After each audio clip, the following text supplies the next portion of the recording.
One of the most urgent tasks for our country is to decisively defeat the climate hysteria hoax. We are in the beginning of a mass extinction. The ability of CO2 to do the heavy work of creating a climate catastrophe is almost nil at this point. The price of oil has been artificially elevated to the point of insanity. That's not how you power a modern industrial system. The ultimate goal of this renewable energy, plan is to reach the exact same point that we're at now.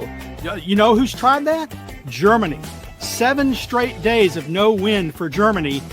Their factories are shutting down. They really do act like weather didn't happen prior to 1910. Today is Friday. That's right, Greta. It is Friday, and it is the best day of the week. And not just because the weekend is almost here.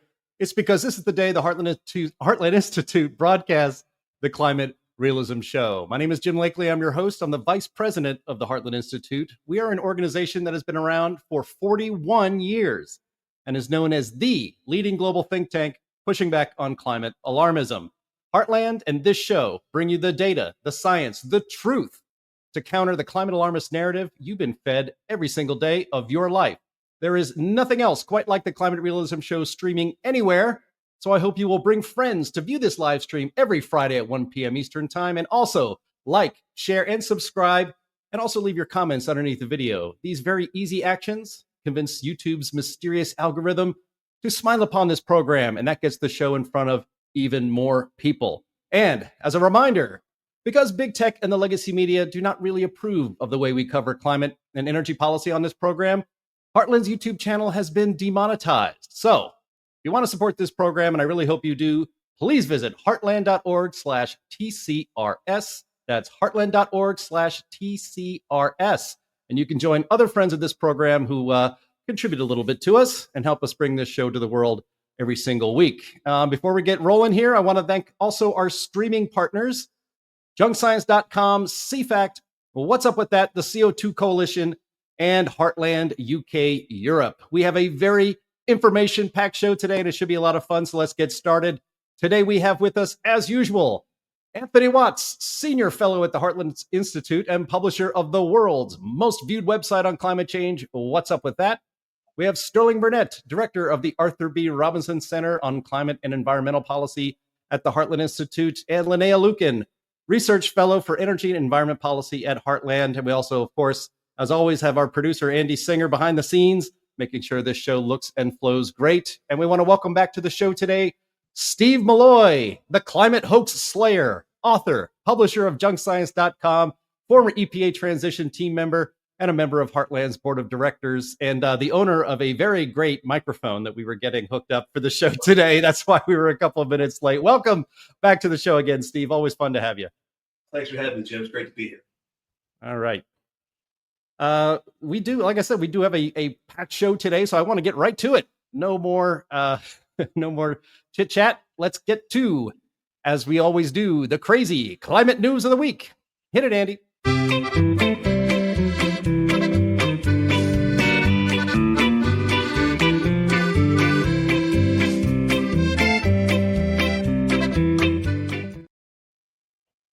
Thank you very much, Bill Nye. Our first item today, I've titled Greta Must Be Furious, and I'm sure she is. This item comes from Inside Climate News with the headline, Sweden, an early climate leader, is retreating from its environmental commitments, part of an EU trend. We've been covering that on this program for quite a while. Let me read a little bit here from the story. 5 years after the European Union vowed to lead the creation of the, quote, first climate neutral continent by 2050, and pledged at least €1 trillion to that effort, a long list of organizations, companies, and agencies are accusing the EU of rolling back its European Green Deal with deregulation. Some critics have gone so far as to argue that the 27-nation union, the world's third largest carbon emitter, is now starting to mirror rather than counter the dismantling of climate efforts in the United States. Part of the explanation for the EU's retreat on climate can be found in Sweden. For decades, the small northern country pushed Europe's climate ambitions upward, but today, Sweden is falling back from its environmental progress. Last year, its fossil fuel emissions saw their biggest increase in 15 years. During that time period, carbon uptake by its vast forests have been halved. And since the country swung to the right in its last general election, the government has slashed its investments in climate action. Researchers say that Sweden's policy shifts and its evolving role as a frontrunner is now contributing to the overall weakening of Europe's climate agenda. The German Climate Change Performance Index quoted its experts saying that, quote, Sweden is backtracking from being a frontrunner in international climate policy, unquote, and that they demanded that, quote, the government maintain progressive climate policies. However, the government has halted investments in high-speed rail, canceled subsidies for electric vehicles, stopped its support for undersea cables, leading private companies to stop offshore wind products, increase taxes on solar electricity, cut its investments in several green innovation funds, and making funding available to municipalities for unpredictable things like more efficient heating systems and charging infrastructure for electric cars. Now, thank you for your patience for that long read. But Anthony, I want to start with you. This is Greta Thunberg's home country. This is ground zero for radical climate action. And, they're slipping. And I know Steve's happy, but how do you feel? Yeah, I was just doing some research to see if Greta has actually said anything about this particular event in 2025. And she's been, as far as I can tell, completely mute on the subject, probably because she's still too busy worrying about, future boat trips over to Gaza or something like that. But Greta has always been hypocritical. She never really believed, I don't think, what she was saying. I think she was, goaded into saying those things by her handlers, where they saw an opportunity. And, the point is, her voice doesn't really matter anymore. The fact is that economics and common sense are governing this particular event with Sweden. And, irrational statements from Greta aren't really going to make any difference, even if she had made some. So, as far as I'm concerned, more power to the Swedish government to, stop the craziness. And I look forward to something entertaining but useless from Greta. How dare you? I'm going to agree and disagree with Anthony. I think she believed it. There's no question she had handlers. But when she started out in school complaining, she didn't have handlers then. She believed it. Remember, she's got a mild form of some kind of autistic spectrum, and it makes her concentrate on something. And she was concentrating on climate. Now she's concentrating on Palestine. Maybe the Swedish government has gone over to the Palestinian side, and so that's why she's not complaining. I don't know. But I will say this. When did Donald Trump get elected president of Sweden? Because those policies sound a lot like what's going on here in the U.S. Yeah. Steve, this is a theory that I've had, that I've had the theory that since Donald Trump has been rolling back all of the green madness here in the United States, that inevitably Europe would have to follow suit. They would do it quietly, but they can't just be sticking out there all alone on a road to nowhere. Well, so as I recall, Sweden's been doing this now for a couple of years. They got a new government, and the new government right away started whacking back on the green nuttiness. I think Sweden is kind of a thought leader in insanity in Europe. The reality is that this green stuff is not working anywhere in Europe. Germany is quietly starting to roll some of this back. I mean, not that fast, not entirely, because even the conservatives in Germany are socialists, if not worse. And in Spain, I think they had that blackout from the failure of wind and solar in April. They were only saved by the French nuclear fleet, and so I think that has taught some people some lessons. So look, in the end, as we always said, green stuff doesn't work. I mean, there's a certain amount you can load onto the grid and still have electricity, but you get to that tipping point, it becomes really a dicey situation. And we're at that point, and Europe is walking it back a little bit. Yeah. Yep, for sure. I love how all those countries that they had mentioned that were troublesome have all shifted, quote unquote, to the political right. And political sense. A few years ago, there was the term coined climate disruption, and that's what we're seeing right now. Their climate goals are being disrupted. So yay! That's right. Yeah. Well, like I said, the story noted that there were 5 countries that were once seen as leading the world on climate action: Sweden, the Netherlands, Germany, Finland, and Austria. And Inside Climate News laments that they've all moved to the political right. Well, get used to it, I guess. All right, let's move on to our second item now. And this is apparently global warming makes you dumb. This story comes, we were alerted to it by our friend and streaming partner, Mark Morano of Climate Depot, but it's from the Los Angeles Times. Headline: Rising heat is causing students to underperform across the globe. So here, I'll read a little bit from it. As climate change drives temperature higher, prolonged periods of heat exposure are doing more than just making classrooms uncomfortable.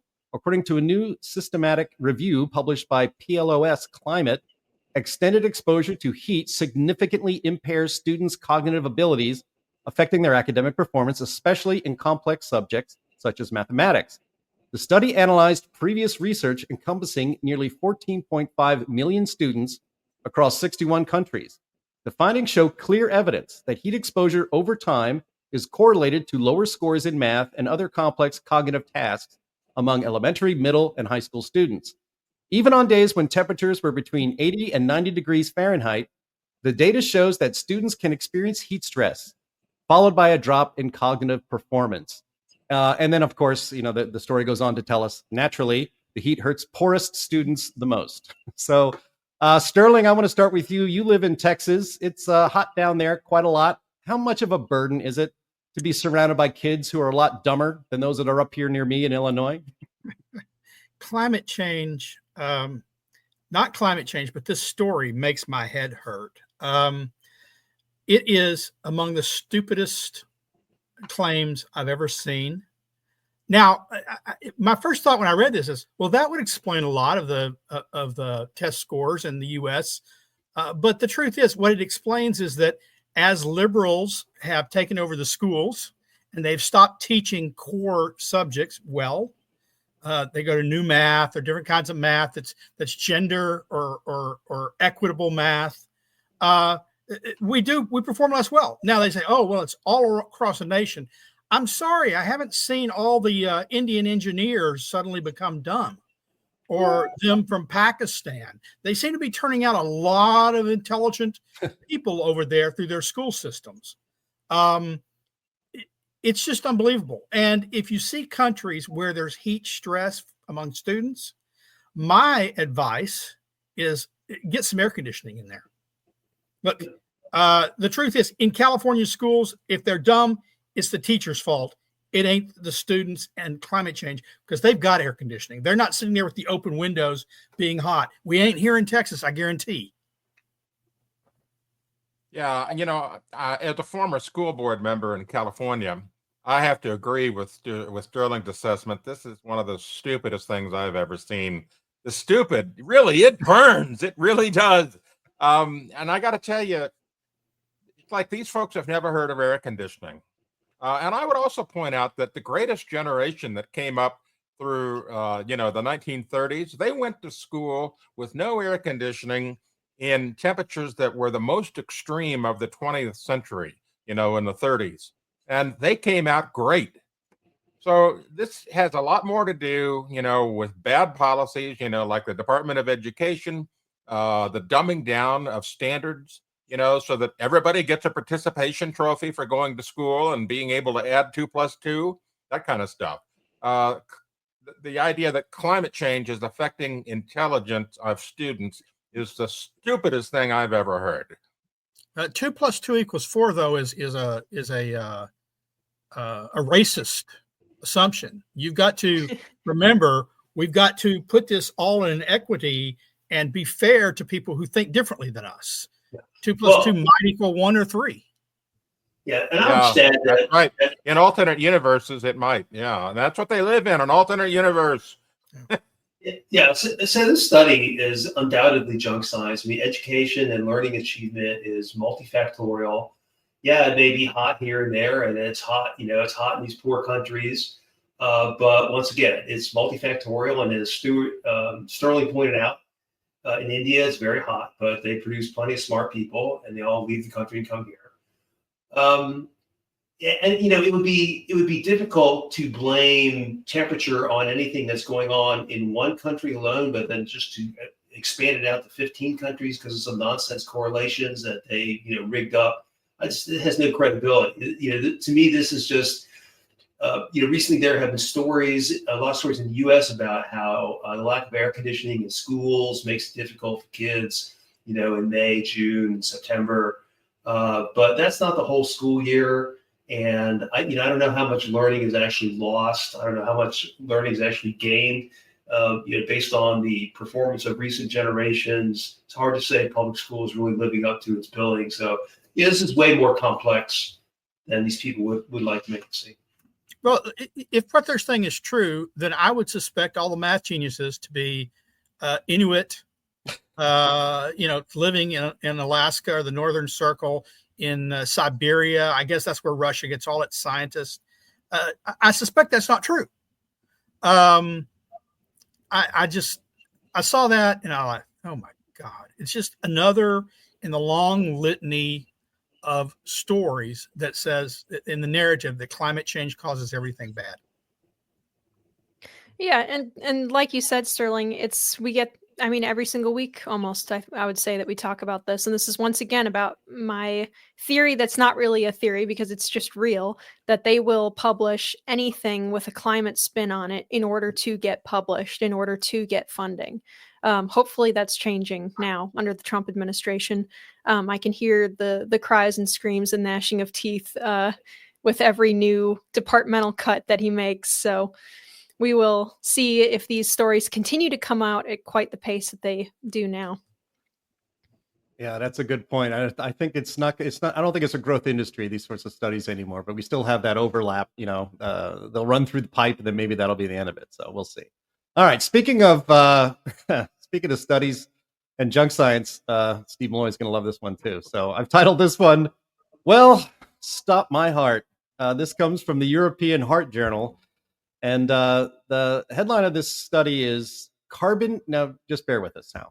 Carbon emission analysis of aortic valve replacement, the environmental footprint of transcatheter versus surgical procedures. So this is a genuine academic peer-reviewed paper. There are at least a dozen people that contributed to this study, and it looked at what the carbon footprint of heart surgery is, specifically surgical aortic valve replacement, SAVR, and transcatheter aortic valve replacement, TAVR. And so what they found is that the carbon footprint of the surgical aortic valve replacement is twice as high as that from the transcatheter procedure. And then they laid this all out in lots of complication. And then here's the money quote from the study that I found. Quote, these findings should potentially be considered when making population level decisions and guidelines moving into the future. So Linnea, yesterday on In the Tank podcast, which you host every Thursday at the same time, 1 p.m. Eastern time on this very channel, we talked about medical ethics. And here is yet another wrinkle that we could talk about on the Climate Realism show, with basically climate alarmists to heart patients drop dead.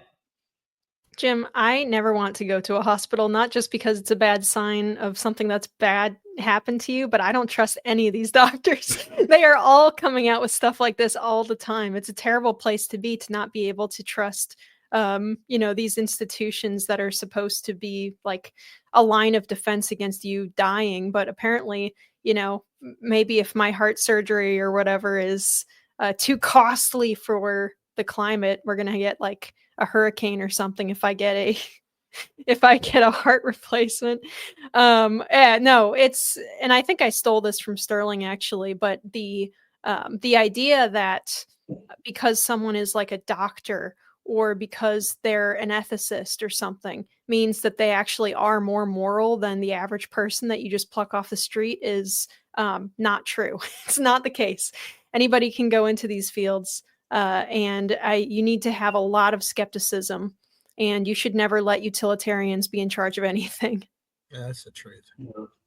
So, I'm guessing, not having read the study in full, that you use transcatheter versus surgical for different reasons. That some work better than others in certain situations. So it's a person by person analysis by their surgeon as to which is going to be more effective, long lasting, more permanent. I could be wrong, but if so, then it's not like you can just easily switch between the two. If one doesn't work as well for one patient or isn't going to because of other underlying conditions or background situations, then I hope they don't say, oh, but it won't work as well, but the carbon emissions are lower, so let's go with that. Doctors are supposed to do no harm, not watch out for the planet and ignore the health and welfare of the patient. This is...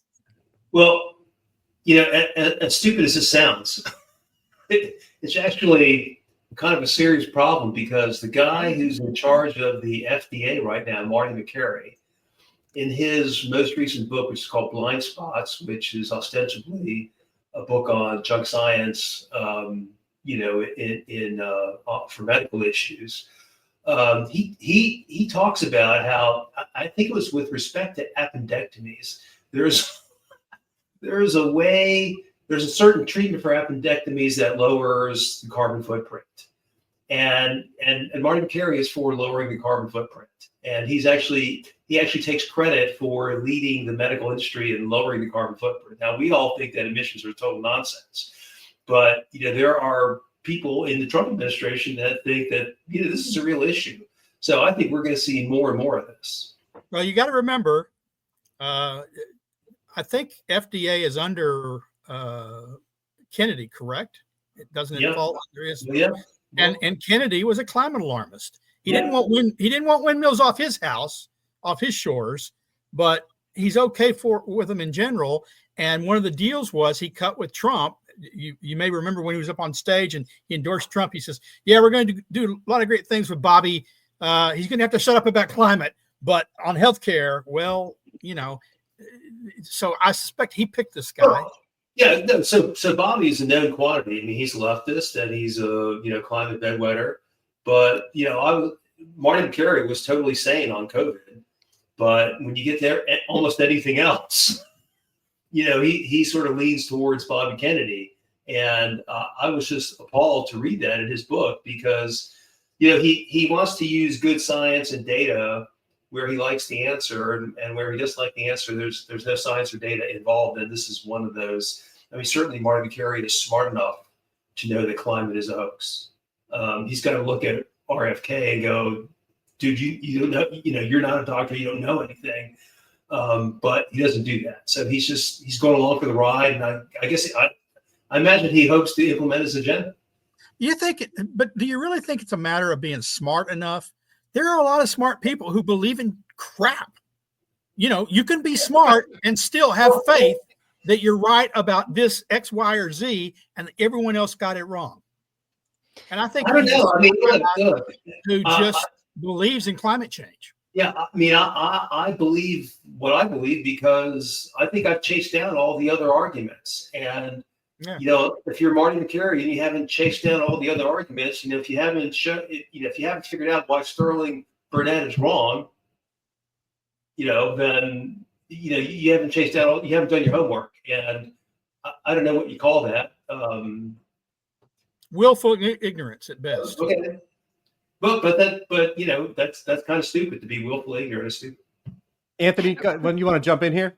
Yeah, Steve, you've been following junk science for years. You've seen more stupid studies, about climate than probably anybody we know of. And I'm thinking, on What's Up With That, we have a section of the website that has failed climate predictions where you can look at all of those things, where they said seas are going to destroy nations and all this other crap they've come up with.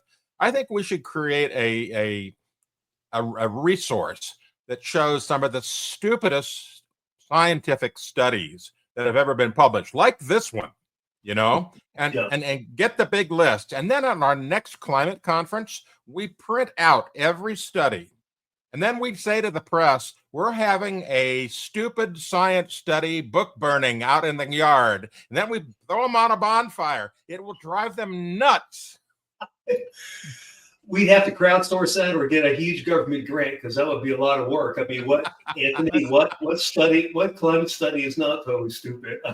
Well, I think I saw a list at one time. It may have been on Climate Depot, but it was a list of all the stupidest climate claims. I don't know about studies. It may not have referenced all the studies, but it's like from it causes spousal abuse to an increase in crime to low birth weight to you pick your topic. It had this huge list of all the stupid things it was claiming. My favorite part about that list was that every single one had its pair. So it would be, it's Charles Rotter is right. It's Number Watch's list. And so it would be like, climate change is causing low birth weight in penguins. Climate change is causing obese baby penguins. Like it was every other one. But bringing it back to the particular issue at hand here. This isn't the first time, and it's, as Steve said, it's not the last that we've seen like a medical system being more worried about carbon footprint or signaling that they're worried about the carbon footprint over the prioritizing the care of the patient. We saw that last year in a study where they looked at anesthesiologists or anesthesia, and they said, well, we need to limit anesthesia use because it's causing climate change or whatever. And that's a horrific thought, that's the cost benefit analysis that they're doing, is that the minuscule, completely meaningless amount of, even if it was causing global warming or whatever, the minuscule amount from the hospital systems, the idea that you would prioritize that over the person who's about to get cut open is crazy, absolutely crazy. Well, another one that's even more dangerous than that, I think, that one's painful. But last year, the year before, there was a study that said, look, we need to get rid of the very best method and technology for sterilizing surgical instruments because it causes climate, it's contributing to climate change. We need to go with these other methods. They aren't as good. They don't get you as sterile, but who needs sterile instruments when they're cutting into somebody? Gee. Anthony? Yeah, I decided I would quickly ask a very good AI program if you can give me a list of the stupidest climate studies ever published, the ones with absurd claims. And it came back with a top 10 list. And I'm going to read it to you. Read the headline. The climate change causes more divorce study. The fewer pirates cause global warming. The global warming makes your beer taste worse. The climate change increases road rage. The climate change will shrink your fish. The climate change will make coffee extinct. The climate change is racist. The climate change makes kids fat. The climate change makes frogs gay. The climate change kills your sex drive. Oh no. Well, now I'm taking climate change seriously with the last one. Oh yes. Well, look. Suddenly, RFK's guy is not on the wrong track. Yeah, I would just, we'll move on. I just wanted to say that's a great reminder, Anthony, that people should visit climaterealism.com, where Sterling, Anthony, Linnea, and sometimes our president, James Taylor, writes stories that correct this kind of nonsense on a weekly basis on all the things that climate change is supposedly making worse. So I definitely recommend you bookmark climaterealism.com and check that out every week. It's fantastic. But it seems to me on this particular subject that Civil War era surgery had a zero carbon footprint. So that apparently is going to be their goal now. So we're like, I don't to know. look forward to. Jim, it might have been made up by all the They had screaming. to use carbon to make the handsaws. That's right. Yeah. And all the carbon dioxide that's emitted when you're screaming in pain. But it's a net carbon sink because a lot of those guys died. Yeah. So they stopped breathing and using resources. Methane, true. Sterling. Yep. All right. Yeah. Get a wooden leg. That's also biodegradable. So that works out nicely. All right. Let's move on to our fourth item here in the crazy climate news. And this is Climate Realist Report Backlash. The Climate Realism Report, I should say the climate report that came out, authored by Judith Curry, who we had on the show last week to talk about it, plus our friends Roy Spencer, John Christie, Ross McKittrick, and Steve Koonin, that has caused quite the kerfuffle in mainstream media, but also especially among climate alarmists who are professional climate alarmists in academia and elsewhere. So Steve Milloy, you're the one who alerted me to this. So let me read this a little bit for our audience for some background. This is from the National Academy of Sciences. National Academies launch fast track review of latest evidence for whether greenhouse gas emissions endanger public health and welfare. And this actually came out just yesterday, so this is breaking news. Apparently, the NES is going to do a quickie study in an effort to save the endangerment finding, which EPA Administrator Lee Zeldin said last week he's going to get rid of. Let me read a little bit here from it. It's, quote, "It's critical that federal policymaking is informed by the best available scientific evidence," said Marcia McNutt, president of the National Academy of Sciences. "Decades of climate research and data have yielded expanded understanding of how greenhouse gases affect the climate. We are undertaking this fresh examination of the latest climate science in order to provide the most up-to-date assessment to policymakers and the public." This committee will be led by Shirley Tilghman, a professor of molecular biology and public affairs emeritus and the former president of Princeton University. The committee will also include experts in public health, extreme weather, climate modeling, agriculture, infrastructure, and in other areas. Now, I'll just, as an aside, I wonder if Professor Tilghman will invite fellow Princeton professor emeritus Will Happer to join in on the fun. He's been on the fun of this show for quite a few times, so we'll see. I have my doubts. A microbiologist and a public affairs person leading a climate science assessment. Yeah, there's a little more to our background too that Steve might fill us in on. But just let me just one last thing to set this up. This is the description of the effort on the page that they have set up for people to come in and to crowdsource their brains into this effort. It says, quote, "This fast-track study will review evidence for whether anthropogenic emissions of greenhouse gases to the atmosphere are reasonably anticipated to endanger public health and welfare in the United States.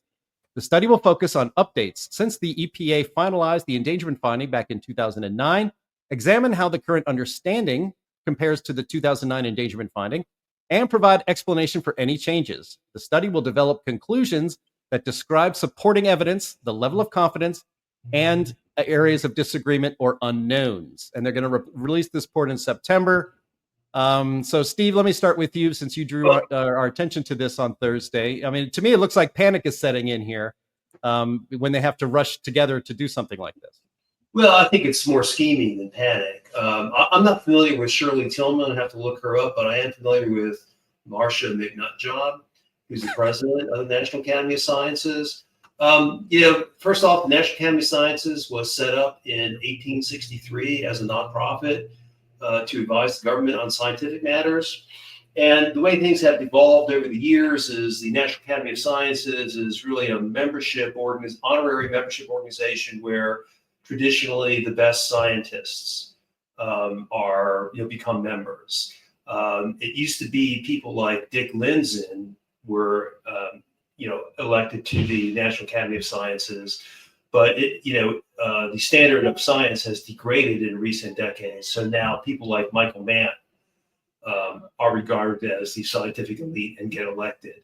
So the organization's credibility is, like the saturation curve just falling off a cliff. A lot of their work has traditionally been done by federal agencies that hire the National Academy of Sciences through an arm of it called the National Research Council. So these agencies will pay the National Research Council to research issues. Usually they're paying the National Research Council to come up with the answers that they want.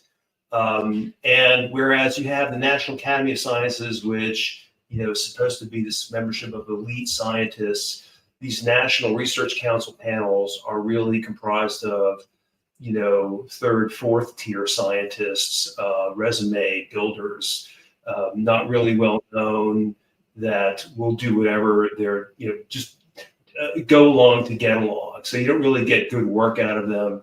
The reports are invariably just, hundreds of pages long with just nonsense. But as I said, mostly it's federal agencies paying the National Research Council to do this. Here, they say they're doing this on their own nickel, and at their own sort of initiative. And I've just never seen that before. I mean, maybe they've done that a few times, but I've never seen it. I've never seen it in context of a rulemaking where the comment period ends in September. So they're going to form a committee, take public comment, which is due by August 27th, and then turn it around for September 15th comments. I mean, that's just, to me, that means that the answers are already cooked up. They've already done their work. I mean, for all I know, they're just going to take all the IPCC reports, put them in a single PDF and submit that. And the whole idea here is to bollocks up what the Trump administration is trying to do. And, if they were to collect all the IPCC reports and send them in, they would expect the Trump administration to raise or to analyze and rebut every single point in those. And what this is doing is setting the Trump administration up for litigation failure, because it's going to be impossible on the timescale the Trump administration needs to get things done to respond to every sort of point raised in the IPCC. So there's nothing good faith about this. As the National Academy of Sciences is not this prestigious elite organization anymore. It's just another. It's like the IPCC. It's just another organization of politically oriented hacks. So my solution for this is for the Trump administration to start defunding the NAS. Marshall McNutjob should be fired. And the whole organization really needs to be rethought. It's not 1863 anymore. We don't need to have the National Academy of Sciences. It doesn't really do any interesting or original work. It's just a group of hacks. The federal government doesn't fund it directly, like Steve said. They fund research that goes to them. They contract out, and those contracts can be cut. And my suspicion is, if they cut those contracts, they say starting tomorrow, we no longer work with the NAS, and we won't work with NAS affiliated authors if you do that. My suspicion is whatever the report comes out in September, they'll start backtracking on it real quickly, like Harvard and Columbia and various educational institutions are doing about anti-Semitism that they claimed wasn't occurring before, but now they said, "Oh yeah, it's happening. We've got to do something about that. It's serious." I think that they start backtracking. It's not coincidence. It's a direct response to the DOE's climate science report, and it's a rush job because it's going to be nothing more than a bigger, broader attribution study, which climate realism has debunked multiple times. These attribution studies aren't science. Well, I don't know that it's a rush job. I think they've been preparing this for a while. It's just that it's a rush job now because September 15th is the deadline for comments, and they want to get something in so that they can screw up the rulemaking. If they get their report after the comment period closes, the Trump administration doesn't have to pay attention to it. So they need to get something in. The rush job is this sort of act to make it sound like, yes, we're really concerned about this, and we're going to take everybody's comment. How are they going to take comments? I mean, the comment period is in 45 days. How are they going to form a panel, take public comments, and in a legitimate way, and then do a report? I mean, it's unheard of. Yeah, it's impossible. It's form a panel, do a report, then take comments, and then get them in. Respond to comment. You got to respond to comments, right? I think Congress should investigate this. For all I know, they say, "Oh, we're doing this on our own dime." Well, like you mentioned, Sterling, the National Research Council is a nonprofit. National Academy of Sciences is a nonprofit, although they're related. And George Soros, for example, could contribute money, or some foundation, and there are plenty of left-wing foundations that would contribute. The Rockefellers, I'm sure the Rockefellers have donated to the National Academy of Sciences in the past. I can see them doing it now for this because the Rockefeller Foundation has purchased the AP to be its climate propaganda arm. So the whole thing is illegitimate, and the Trump administration needs to be aware, and Congress needs to investigate. Even that's a joke, though. The idea that they're funding it themselves. Look, we know money is fungible. It's no more free of federal support or their own. Remember, they get a cut of every grant made to them, right? They get overhead. They get probably 15-20% of every federal grant for research goes to the NAS for overhead. Just like Planned Parenthood says, look, we never use federal dollars for abortion. No, it's just the federal dollars being there means you can use other money for that. Well, this is the same thing here. Oh, we're not taking any federal dollars to we're funding this ourselves. Yeah, but the federal dollars you got flowing in for the other things makes this possible for them. But it's unprecedented that just because there's a rulemaking that the NAS decide, we need to get involved. I mean, it's just I've never seen that.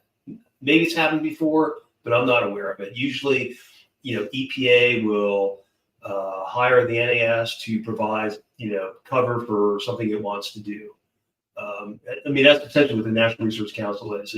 They never provide good advice or useful advice. They just provide cover for whoever is hired them, in my experience. All right. Anything to contribute to that, Anthony, before we move on? Nope. New? All right. Well, I guess we will see. We'll see how that plays out, but it is interesting, I think. Yeah. We'll see. Like, I can't predict how that will play out. We'll be talking about this again, I'm sure. We will be talking about it again, and we'll be able to compare it to the comment periods that we have participated in when the reports were all alarmist nonsense, and how we were treated and how the comment period went. So we will have a unique perspective on that. I think Anthony should print off a PDF of his entire website and submit it to the NAS. Right? Thank you. That would be that'd be, gosh, I don't know. That's like, I don't know. Copy almost 20 years worth of post. In fact, we're wrestling with that right now, trying to come up with a new version of what's up with that. But we've got such a huge database, this freight train of content, we're having trouble with it. Yeah. Well, you can just copy and paste the URL and you'll be done and kick your feet up and have a beer and you've done your job. Yeah. Yeah.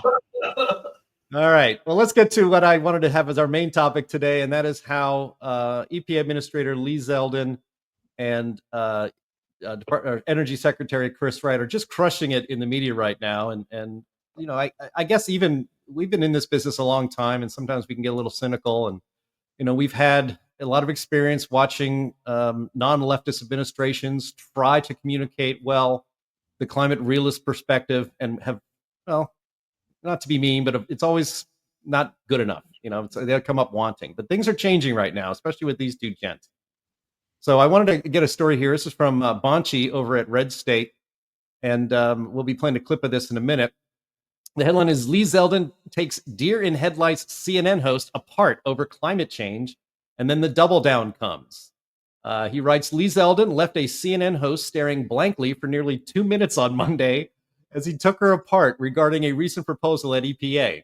As the interview started, host Casey Hunt dumped an attempted gotcha question on the EPA administrator, asking him if he accepts the, quote, overwhelming scientific consensus about man-made climate change. But he was clearly prepared with facts, and for once we got to see it. So let's play Zeldin CNN. Can we, Andy?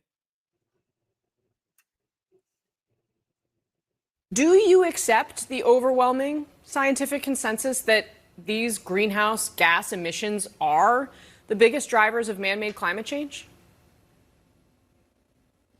Well, it's great to be on with you. First, it's worth pointing out that all 8 or so images that you just posted on the screen have nothing to do with this week's announcement. What was the 2009 endangerment finding had to do was with regards to mobile sources vehicles. This week's proposal to rescind the 2009 endangerment finding was with regards to mobile sources vehicles. CNN's been using a lot of photos where they show smokestacks of stationary sources like power plants. That's not what we proposed. Now, going back to 2009, the science that they were reviewing included both optimistic to pessimistic scenarios. To reach the 2009 endangerment finding, they relied on the most pessimistic views of the science.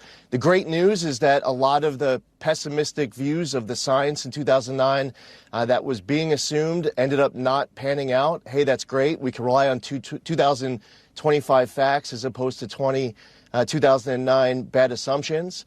The other thing, too, is that at EPA, we don't just get to creatively make the law whatever we want it to be. The Supreme Court ruled in Loper-Bright overturning the Chevron doctrine, West Virginia versus EPA, Michigan versus EPA, that agencies like the EPA can't just use vague language in statute and try to make it be whatever we want it to be.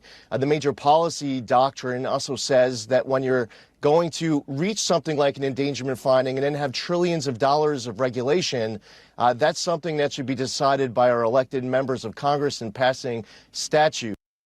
Yeah, that's really something. Steve Milloy, you were on the EPA transition team for Trump 1.0, and both of the EPA administrators that the first Trump administration had, I would say neither of them performed anything like we just saw right there, let alone understood, I think, the endangerment finding and why it needs to go, as well as Lee Zeldin did. And he's only been on the job for about 6 months. Well, I think they understood it. They were just afraid to do anything about it. And the difference between Trump 1.0 and Trump 2.0 is that Trump 2.0, there's an urgency to it. And he staffed his administration with people who are committed to the MAGA agenda, and President Trump thinks that climate is a hoax, and so they're implementing it at EPA, and that starts with getting rid of the endangerment finding. And, congratulations to Lee Zeldin, who seems to have the right level of knowledge for his position. I mean, usually Republicans run away from talking about climate, but he's a lawyer and he understands the legal basics of the regulatory process and what has happened in the past in climate. And he does a really good job in all his media appearances of making the important points. I mean, he's not going to be able to talk about the science like we do because, he hasn't been doing this for 30 years like we have. But he does a great job. And Chris Wright is also very good. He has his momentary slip-ups like in his confirmation hearing, but generally, he's very good at this. These guys are committed to getting rid of the endangerment finding. And, it's all going to wind up in court. But in the meantime, at least we have, people in the administration who are, they want to get rid of this. I mean, even if in Trump 1.0, if EPA had tried to get rid of this, it's because they would have been forced to do it, not because they wanted to. These guys want to get rid of it. They want the MAGA agenda to succeed. So, my hat is off to them. I think they're doing a great job. Well, Steve, you spoke very eloquently about all of those things. I'm going to be ineloquent and say he opened up a can of whoop ass on CNN. Well, you certainly did, and you ain't seen nothing yet. So we actually have another clip. This one is a little longer. I usually don't cut a clip this long for this show. It's about 2 minutes, but it was actually an 8-minute interview, and it's about 2 minutes, but it's worth watching the whole thing. This is Chris Wright, also on CNN. I give the interviewer a little bit of credit for pushing him and actually knowing a little bit about her stuff instead of just talking points. But Chris Wright, again, opened up a can of a whoop ass on Caitlin Collins on this. And he actually suggests that, as you said, Steve, they're full steam ahead and they know what they're doing, and they're doing because they want to do it and because the science backs it up. So let's play that longish clip of Chris Wright, Energy Secretary on CNN. So we have this new report sitting here that has come out from your department. It's basically backing up what the president talked about so much on the campaign trail in terms of what his energy policy was going to look like and what he wanted to do, but also undo that President Biden and others had done when it comes to rolling back climate regulations. It argues that more carbon dioxide in the air is good for plant growth, that sea levels are not accelerating. When it comes to the authors of this report, some people have raised questions about their findings. How did you personally select these authors? Why did you pick them? Oh, I've been in the climate debate and discussion for over 20 years. So I know certainly a lot of people in that world. And I just made a list of who do I think are the true honest scientists. They follow the data and the facts where they lead them. They don't have a political agenda or a desired policy or a desired thing. They're just honest scientists. There's plenty of those, but I made a list of about a dozen of them that I thought were very senior and very well respected. I called the top 5 and everyone said yes. So what we wanted them to write was not start the science anew, but just summarize what do we know? What have been the conclusions of people studying, gathering data on climate change? The 5 of them work together great. And it's also an opening. It's an opening. We want to have a real debate and discussion about climate change and get away from the cancel culture Orwellian, if you don't say the thing the approved climate church says, you're silenced. That just crushed science. That just crushed progress. So no, this is open for public comment now. There'll be responses to those public comments. We'll probably have public events here in D.C. this fall. We want to have an honest dialogue with the American people about climate change. But if it's open for public comments, I mean, the EPA is already using this to change its policy. It's citing this report.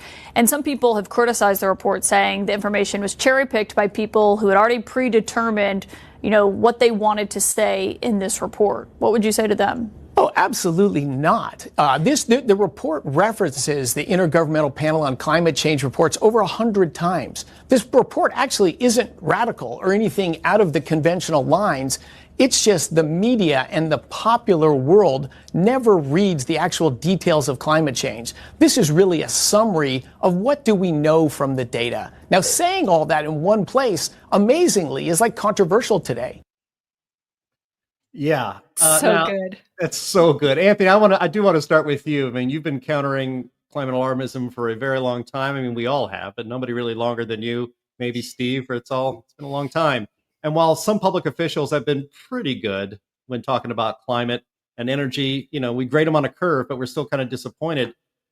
He could have just been reading from What's Up With That, everything that he said on CNN, and they don't have any answers for it. This is quite remarkable, and I think a fantastic sign for the future.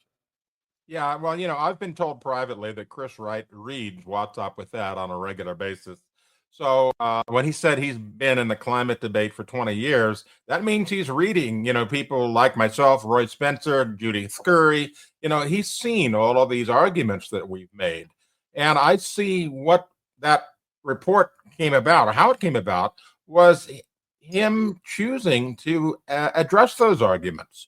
And he did it in a way that actually pitted some of the people against each other. I mean, Spencer didn't exactly agree with Curry, and Curry didn't exactly agree with Coonan. I mean, it was like the Supreme Court, where there's some dissent going on, there's some dissenting views there. But what they did is they came up with a fantastic report in a short amount of time that talked about the things that the climate establishment doesn't want to talk about. And they don't want to talk about those things because it affects their gravy train, their funding. If someone comes out, in the climate establishment and said, like Michael Mann, for example, can you imagine if he said, I was wrong, there's not really a crisis, we should just simply get back to looking at mitigation and not worry about it. The whole thing would fall apart. The government funding collapses, all the scientific world collapses, the whole thing falls apart. So the climate establishment continuance is predicated on the fact that they have to continue to receive funding. And this report threatens that. And that's why they're going absolutely berserko. Berserko. All right. New catchphrase for Anthony. I've been just thrilled with Zeldin and Wright, both of them. I was so nervous during the hearings. We did those super long live stream during them. And I was like, oh man, why would he say it that way? Oh, why would he say it that way? But you know what? Everything has been so great. I am going to be a plan truster when it comes to Trump's administration on the climate front. And I'm not going to throw out the good for the in search of the perfect here. But I will say that Wright's commentary on CNN there was what I would consider the perfect way to address this issue to CNN's audience. Absolutely perfect way of delivering that. I loved it. He threaded that needle extremely well. It's because he knows what he's talking about. And it is so rare in fact, it's impossible. If they weren't in the positions they were in, CNN would never have somebody that knowledgeable on climate change as a guest on their program. They would never have Steve Milloy on to talk like that, when he could, obviously. But they had no choice. The guy's the head of EPA, the guy's the energy secretary, and they just released a report that all the climate alarmist scientists are losing their brains over. So they had no choice, and they had to sit there, stare into the camera, and let them go. I loved it. I do think that they have introduced some unnecessary risk into this whole process. Trump had issued an executive order in April saying that regulations that were illegal per recent Supreme Court decisions could just be terminated without notice and public comment. And I think they should have done that with the endangerment finding. They could still issue this report, and the other side could chew on it all they wanted.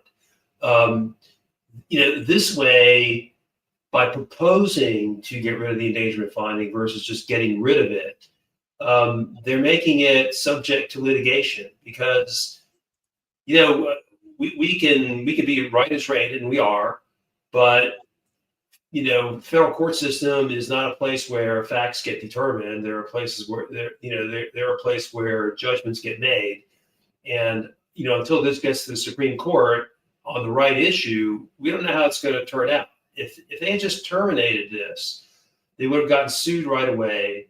It would have gone to the Supreme Court, and the issue would have been, is Massachusetts versus EPA, which is the Supreme Court decision that allowed EPA to regulate greenhouse gases.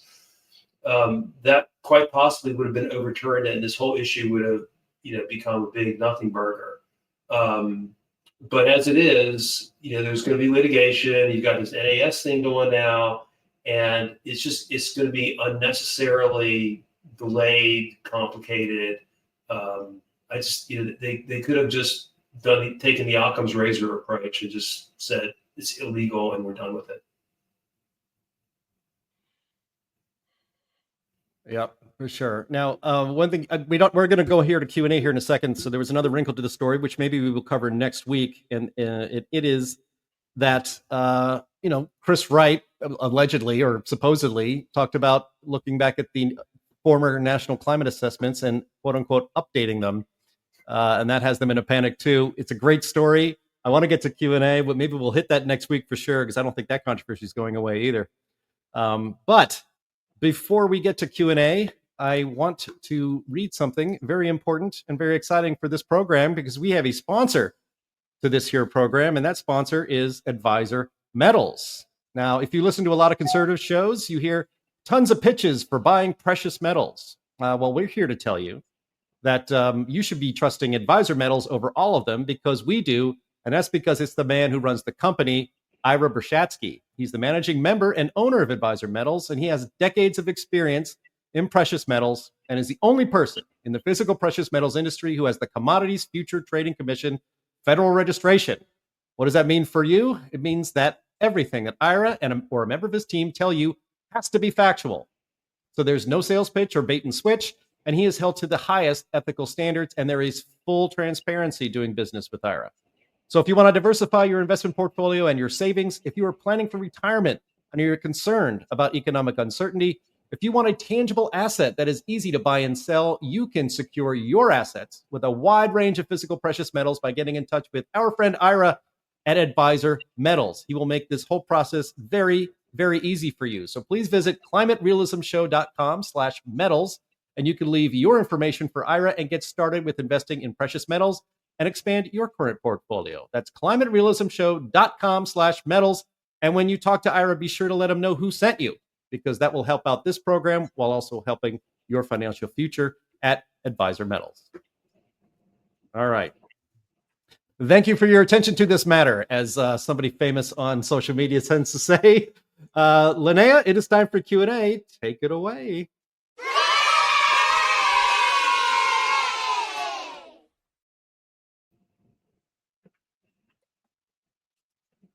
All right, getting my dandy notebook here.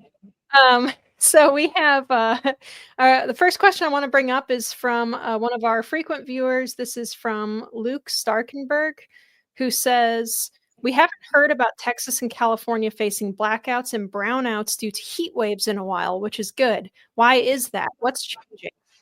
Sterling, I think you wanted to take that.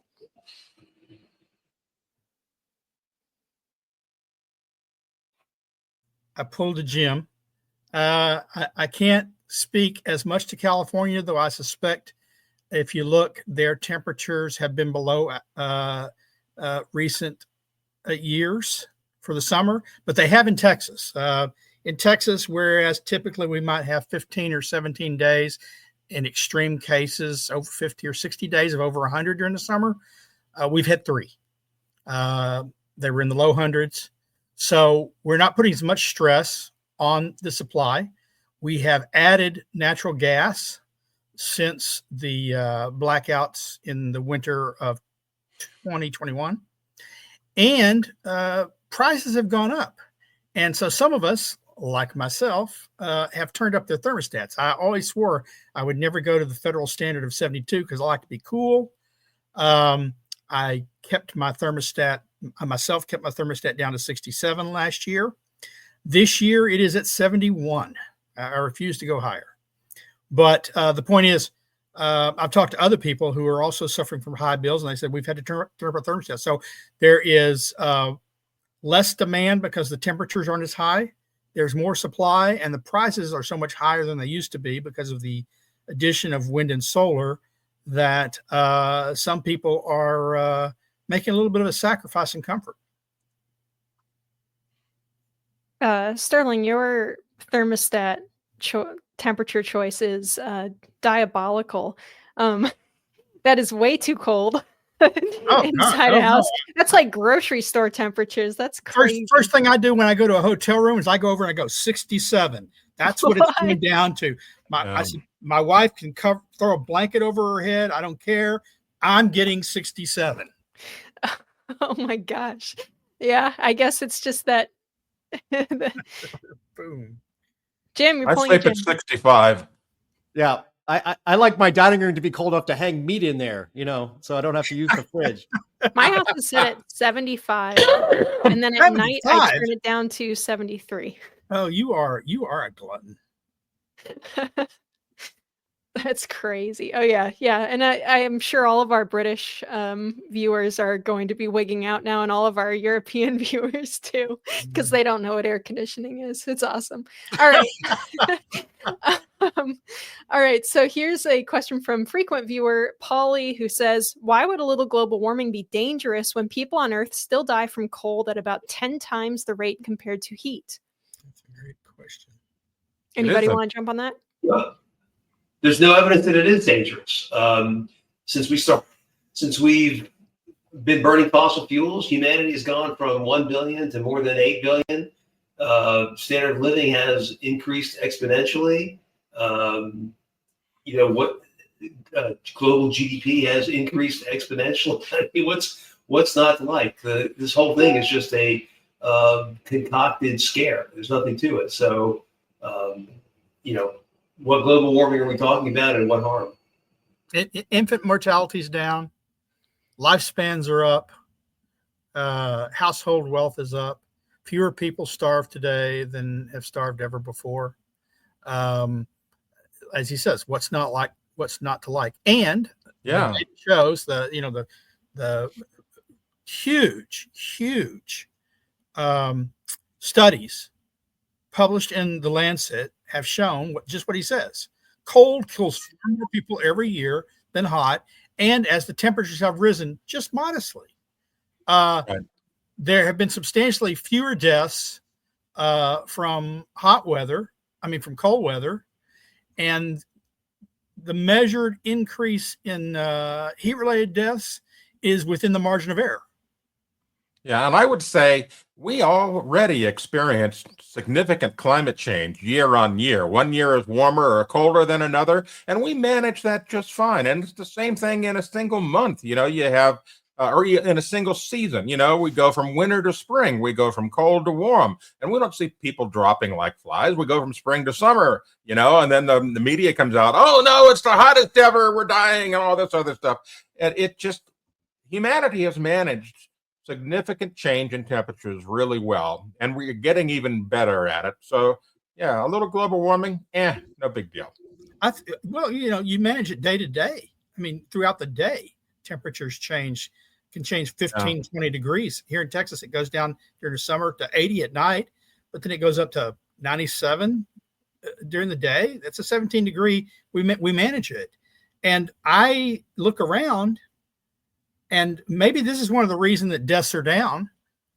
in so many places, but especially in America from non-optimum temperatures, is people can retire in places they didn't live their whole lives.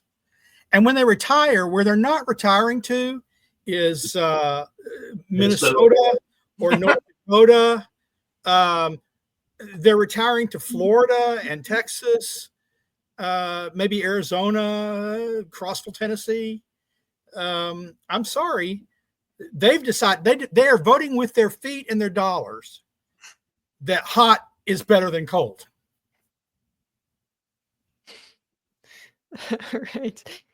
All righty, guys, we're going to move on here.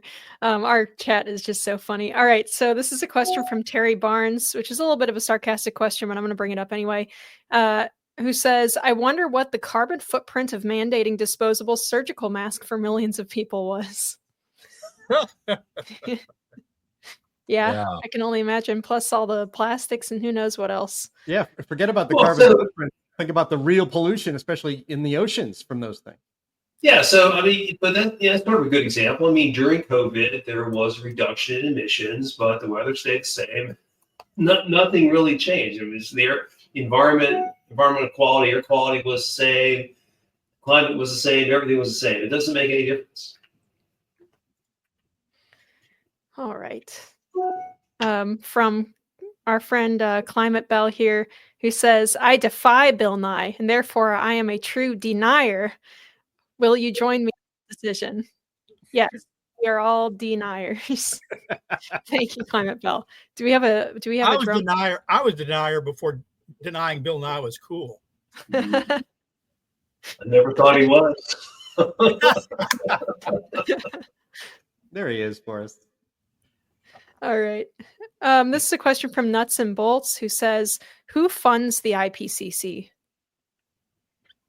Well, it's United Nations does it. So basically, it's a contribution from the United Nations, and that, of course, they get their contributions from all of the member countries. And so it's pretty much, sum it up as global graft. And who's the biggest donor to the UN? The United States. So I think, but it sounds like some fucking commie gobbledygook. I think there's also some direct U.S. funding. I doubt that Trump is going to continue with it, but there has been. Yeah, they've already pulled that. Yeah. Hey, well, actually, so what happened to that global climate fund that Trump didn't want to contribute to, but then Biden wanted to contribute to it? Has anyone kept track of all that funding, billions we were supposed to be sending to Green that? Fund? Yeah, the Green Fund, like the global fund that we were supposed to. You know, they've collected about less than 1% of what they're supposed to collect, and so not enough to fund the corruption. I suspect that most of it went away when they cut so much from the international, the foreign aid and from the State Department, because that's where the money was coming from. I don't think there's been actually much actual cash that has gone into it. A lot of promises, but not much delivery.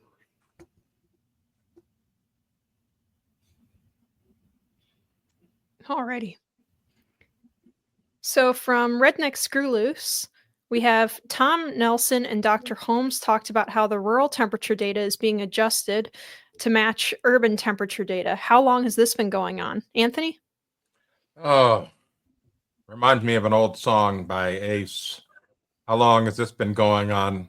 It's been going on since they really decided to co-opt the surface temperature record for climate purposes. The surface temperature record was put together in 1892, started by the U.S. Weather Bureau, and it was designed to be a forecast verification tool. They put out weather stations with cooperative observers all across the country so that they could verify, did the forecast we make any sense? We forecasted 86 degrees and only got up to 82. We forecasted 1.5 inches of rain. We only had 0.3. Those are the kind of things that the original Cooperative Observer Network were designed to do. And then, after the climate scare took off after 1988, they decided, we'll just use this network for basically determining how hot it's getting, and so forth and so on. And then they started with all kinds of things like homogenization. Now, homogenization is the culprit here. Homogenization causes if you have one station in one place, it gets compared with all of its other neighbors and smooth. And so it's like making a big hot mess of soup. You might have a cold spot in the soup, but it gets homogenized. It gets stirred, essentially. So that cold spot goes away. And so that's what's happening with the rural stations. They are being overwhelmed by the majority of stations that are urban, have warmer temperatures, and the majority of stations that are poorly sited and have microclimate biases associated with asphalt, concrete, and waste heat. I compare it to you have bottled water, and then you have a stream, and you pour out half the water and you fill the bottle with the stream water, and you think you're getting better quality water. Well, that's what they're doing with the rural and urban data. They're mixing them, they're homogenizing them, and so they're making them they're making them less accurate, more climate alarm friendly, but less locally accurate for weather purposes. Yeah.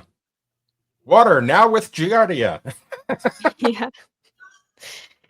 Here's a question from Samwat, who I think I'm pronouncing that right, who hasn't been in the chat for a while. So welcome back, friend. So this is a question. If CO2 had the effect they claim, wouldn't areas affected by forest fire smoke experience extreme hot temperatures?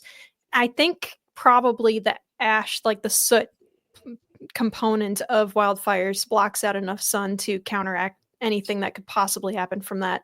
But guys, if you have a more scientific explanation. No, you got it right, Linnea. That's exactly what's going on. Even though there's more carbon dioxide locally, it is completely overwhelmed by the soot and smoke, blocking out more light from the sun. So it actually cools underneath, But then again, when the soot's in the air, it may cool, but wherever it falls, it heats. That's the problem they have with soot falling on glaciers and things, melting the glaciers. The surface temperature rises. I had a professor that I was on stage with who did studies, he learned how to milk the climate gravy train. And he went and studied glaciers in Mexico, and he knew temperatures hadn't changed. But he said, well, afraid global warming is causing the glaciers to melt. I need to go study it. He got all this money from ski groups and some other groups to study climate change. And he came to the conclusion that, no, the people were farming higher up the mountain. They were doing slash and burn agriculture. The soot was falling on the glaciers, and that was causing glacial melt. The temperature hadn't changed at the peak. Awesome. Okay. This is a good question. I'm going to pitch this one to Steve. From Stan Pickett, what do you think the biggest hurdle will be in endangerment finding litigation? Oh, bye, Sterling. You have to go. All right. Bye. What do you think the biggest hurdle will be in endangerment finding litigation? Hopefully it'll be minor at best. Yeah. Well, so I think the biggest hurdle is going to be the fact that it's going to be he said, she said, as decided under the Administrative Procedure Act. The agency, because of prior Supreme Court decisions, the agency will no longer be deferred to its interpretation of science. So it's essentially going to be jump ball. And, I think it's just going to be ugly. As I mentioned earlier, the mistake was not to just terminate the endangerment finding because it was illegal and EPA had no business doing it, versus now we're going to argue about science. No one knows what's going to happen. And the Greens are, as we can see from this surprise National Academy of Sciences review, they're pretty creative. They're much better at government. They're much better at litigation than conservatives are. So I'm a little worried about this. I mean, I'm comforted by the fact that, Chief Justice Roberts wrote the minority opinion against Massachusetts versus EPA. So I think with the 6-3 majority, we're going to win. But I just think that it could have been done differently. One thing that occurred to me is that they're going to be throwing pretty much everything that they can at this, including the kitchen sink. But the good news is that we no longer can have a federal judge just step in and say, you can't cancel that because, I say so. That has been completely removed from the equation now from any kind of presidential executive orders. So the fact that Trump has made an executive order to look at climate and do it rationally and logically, they can't do a whole lot about that, at least on the federal judge injunction level. But they are going to throw all kinds of roadblocks at this, and a lot of them are going to be, emotional. A lot of them are going to be ridiculous, and a lot of them are going to be, frankly, fraudulent. But that's the way they roll. Yeah. Well, so this litigation goes straight to the D.C. Circuit Court of Appeals, and then to the Supreme Court. And we don't have many friends in the D.C. Circuit, so we're just, hold tight. It's going to be a bumpy ride. I think we'll prevail in the end. But also remember, we don't know what's going to happen in 2026 or 2028. Those will also be important outcomes that will, affect some of this. So I would have just gotten rid of it easier. All right. Here's from Climate Bell. Question for your panel at some point. If peer-reviewed journals have editorial bias towards the climate alarmism narrative, where does one get adjudication of contrary science? I wish I knew. Honestly, we've got a couple of journals out there that will publish, contrarian climate papers, but for the most part, they don't even make it up to the peer review stage. They get outright rejected. No, I'm sorry, this isn't appropriate for our exclusively super duper, snotty journal. So it's really hard. A lot of folks just simply say, I'm not even going to bother with the peer review process, and put it up on archives, at Cornell University. And this is what William Happer had to do with his latest CO2 paper. And the traditional gatekeepers wouldn't touch it with a 10-foot pole. They wouldn't even give it a fair shake. So he just published it up on archive on Cornell and allow people to look at it from there. And that gets pretty good distribution. That's about the only place I know of. The proper way to do science is to make a prediction and see if it comes true. This business of trying to adjudicate, competing claims that are not predictions and, are analyses of past events, that's going to be really futile. And climate modeling, there's nothing inherently wrong with it. Make a prediction, see if it comes out true. They never do that. Or if they have done it, it's, turned out the other way. But that's the way to adjudicate science, make a prediction and see if it happens. And we don't do that anymore. We argue about things that can never be proven or disproven. Yeah, and I just wanted to add something here. The title of today's program is Trump Team Crushing Media Mid-wits. And I found it, I'm sure you guys noticed it too, but suddenly now on CNN, it's important for a different viewpoint to come in when it comes to climate change and energy policy, when for literally 30 years, CNN would never allow a dissenting voice on there, let alone the peer-reviewed journals allowing proper comment and proper peers that I actually might disagree with them on something. So keep your listeners and watchers of this program, keep your eye out for that and noticing that suddenly now, after all this time, but now we have to have a broad range of views when it comes to the climate, where we didn't have any, we only had one viewpoint for literally 30 years. Well, I'm going to be a little bit cynical about that. I think what CNN is doing is inviting Trump administration officials on, hoping they can get a soundbite out of it, hoping that they'll trip on themselves and say, well, I'm not a scientist, or something like that. We're just something completely crazy, and then make hay with it. Well, they're 0 for 2. Here's a question from Bob, and I'm curious about this as well, how this would work, actually. Why don't you start your own journal? Well, I'd actually tried that back in 2014, and it didn't go so well, mainly because I couldn't get people to participate. Getting reviewers and so forth out of the climate science community was difficult, if not impossible. And so we ended up with this microcosm. And you can't really run a journal properly, scientifically, without a broad spectrum of people to review things. We can't just have the same, a dozen or so people reviewing stuff, because then it becomes an echo chamber. So until science decides to open up and allow these alternate viewpoints, it's not going to be easy. Are you telling me you didn't want to cultivate an echo chamber where you don't let climate alarmists come and try to publish in your journal?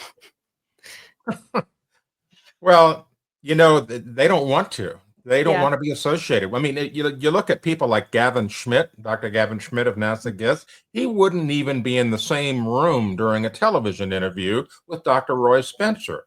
That's the kind of rejection we're dealing with here. You're supposed to be a scientist. You're supposed to follow the science. But when you won't even get in the same room with someone who has a different viewpoint from you, not an angry viewpoint, not an insulting viewpoint, just a different viewpoint about the data, that really speaks to the fact that you and your colleagues have become exceptionally petty.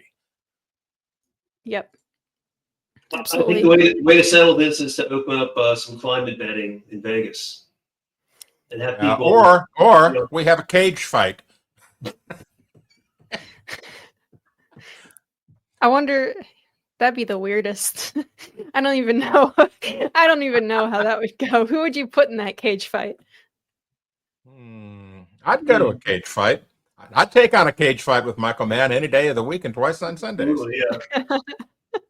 Put me in, coach. Alrighty. So these are a couple of questions that are related to one another from Riss Reed, which are, if NAS submits all the IPCC reports, can't we just say we looked at all of those when we made our latest assessments? And will some researchers be afraid of submitting to the NAS because of the administration and potential retaliation? Don't know. Well, it all depends on the judges you get and what their inclination is. I mean, they may say that that kind of blanket statement is not good enough. You have to address every individual point raised. Once again, this is just unnecessarily complicated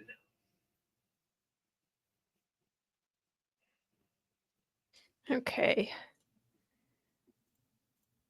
Let's see. We have this is a interesting one from Arthur Morgan. I don't know if we've sorry, I'm laughing a little bit because I know the reference, but this particular story that's being referenced here, what do you think about the climate lockdowns in Canada? I believe what's being referenced, I got asked this last night on a radio show. I guess there's some wildfire potential in Nova Scotia, and so in response to this, they're not letting anybody do any activities in the woods at all in order to try to prevent it. Basically just saying, all of the outdoors are off limits for now, which is interesting. Well, people are the major cause of wildfires. People and lightning are the two major causes. Yeah. I don't know if this is good policy or not. I probably doubt it, but a lot of these regulate wildfires, lightning. Yeah, exactly. Just regulate lightning, and no more lightning in the forest. Put up signs and put up a $1,000 fine for lightning strikes. That about as useful. Arthur, if you have a more detailed question regarding this, but it sucks. I wouldn't want to be in Nova Scotia and be a frequent hiker right now. It's a good thing tourism isn't very important in Nova Scotia in the summer. Yeah, they don't care about that stuff up there. K1 is so funny. K1 goes, no more curling either. They've taken it all from you. Oh yeah. So John Z says, and again, I don't know if this is true or not, but again, apparently people aren't allowed to visit Nova Scotia recreationally, and people who own property aren't allowed to go out in their own woods either. And it's a $25,000 fine to walk in the woods in Nova Scotia. So, yikes, that's no good at all. Let's get one more question because we are running out of time here. Okay. This is from Chris Nisbet, who is a frequent viewer of ours, who says, can the dynamic duo, Wright and Zeldin, and government have any influence over the data tampering or homogenization? So can these guys have any effect whatsoever on standards at NASA and NOAA? Probably not, because those are separate agencies, and these guys aren't part of those agencies. They can send over memos and so forth and say, hey, stop this practice. But what we really need is to have the NOAA administrator on board, because NOAA collects all of the temperature data, and NOAA processes all of the temperature data. Even NASA GISS, which does its own temperature analysis of global temperature, relies on NOAA. So the focus has to be on NOAA. And if we can get NOAA to say, you know what, maybe homogenization isn't such a good idea, or maybe we should just use the Climate Reference Network instead of all these crap stations that we've got out there, then we've got something.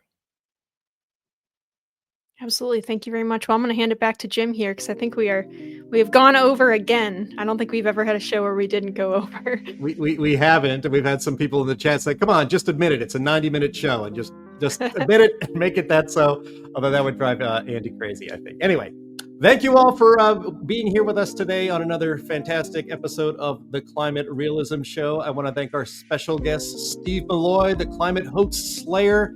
Check him out at Junk Science on X and also junkscience.com. Thank you, the departed, not dearly departed, he just left early, Sterling Burnett of the Heartland Institute. Thank you very much, Anthony and Linnea as well. And thank you, our viewers and viewers and listeners of this program, especially you in the chat. It always makes it a lot more fun, not just for us, but for everybody listening and watching. And so we will talk to you again next week. Bye-bye.